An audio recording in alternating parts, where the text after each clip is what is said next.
Selanjutnya, saya akan coba kenalkan beberapa part-part yang kita gunakan selama 2 hari ke depan ya. Nah, pertama itu ada kabel jumper. Di masnya ada banyak juga kan, di saya juga ada banyak di sini. Kita perlu kabel-kabel ini tuh untuk nyambungin gitu ya antar sensor atau LED atau LCD nanti ya ke dalam node MCU-nya. Ya, jadi ada ini apa namanya si kabel jumpernya. Selain kabel jumpernya juga di sini kita ada beberapa LED ya. Di masnya kalau nggak salah ada 3 jenis LED ya. Lampu-lampu kecil. Nah, di sini juga saya punya ada beberapa ya, ada LED merah, kuning, dan hijau. Kalau warna nggak bebas saja, nggak masalah sebenarnya, nggak harus merah, kuning, hijau. Karena LED ini dia macam-macam tipenya. Oh, ada. Ya, ada. Nah, ini LED disebut ini, LED 5 mm. 5 mm betul. Nah, selain LED juga ada resistor-resistor ya yang bisa kita gunakan gitu nanti di rangkaian elektronikanya. Selain itu juga ada potensiometer ya yang bentuknya seperti ini. Buat gitar juga ya. Nah, mirip kayak yang di putaran gitar ya. Ya. Gitar efek ya, ini sama juga. Ini bisa kita gunakan untuk nge-generate sinyal analog. Terus juga ada sensor suhunya gitu ya. Kalau saya ini boardnya hijau, kalau yang masih hitam kayaknya. Yang mana tuh, Pak? Yang warna hitam ada chip kecilnya gitu di tengah. Ada nggak? Kalau yang masih warna hitam biasa, kalau nggak salah. Kotak hitam. Resistor ada. Nah, bentuknya kalau saya ini seperti ini. Kalau masnya pasti kotak, tapi ini IC sensor temperaturnya.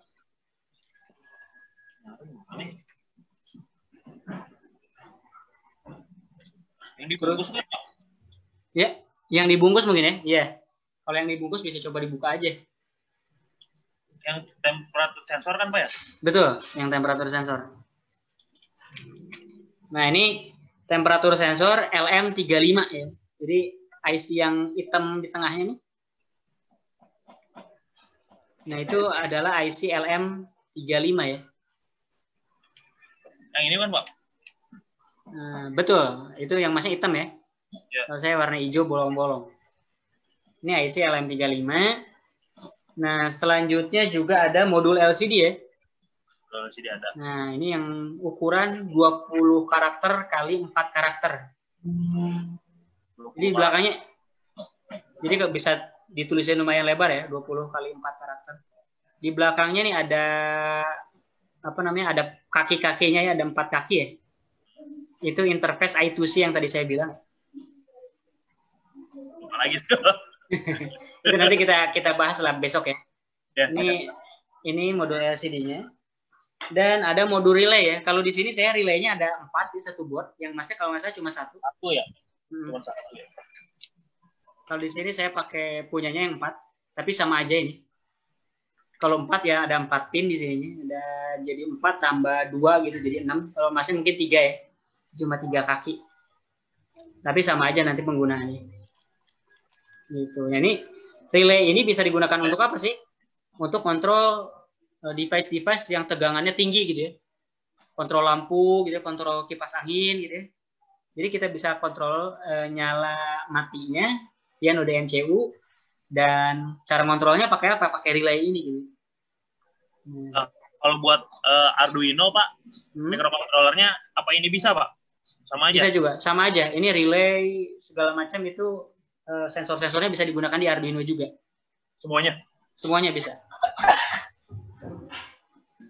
Nah, itu semua jadi ya termasuk node MCU-nya gitu ya, yang akan kita gunakan selama 2 hari ke depan. Ini secara komponen-komponen ada yang mau tanyakan? Untuk misalkan resistor nih, Pak nih. Kan kita pakai tegangan AC gitu, Pak ya. Itu ngukur ohm-ohmnya gimana itu, Pak? Kalau di Arduino ini kita nggak pakai tegangan AC.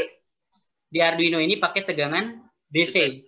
DC artinya kayak keluaran dari power bank gitu ya.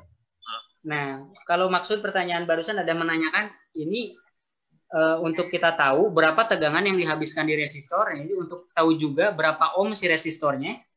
Nah, ini nanti dibahas di hari ini ada satu slide untuk ngecek di resistor itu kan ada gelang warna-warnanya. Nah, itu kita bisa baca dari sana. Itu metode satu, dari gelang warna yang ada pada resistor. Atau kedua, menggunakan namanya multimeter ya. Nah, kalau punya multimeter, ini saya contohnya ya. Dengan multimeter kita bisa baca resistansinya atau nilai ohm sebuah resistor ya. Dan kalau di multimeter tuh ada blok yang bagian ohmnya ya di sini. Ini bisa kita arahkan ke sini lah kalau punya multimeter gitu ya. Nanti kita bisa gunakan untuk membaca ohm yang ada pada resistor. Kurang lebih seperti itu. Tapi kalau untuk resistor sekarang kan dari pas beli juga ketahuan itu nilainya berapa ya. Kalau nggak salah yang saya itu beli yang 680 ohm sama berapa gitu ya.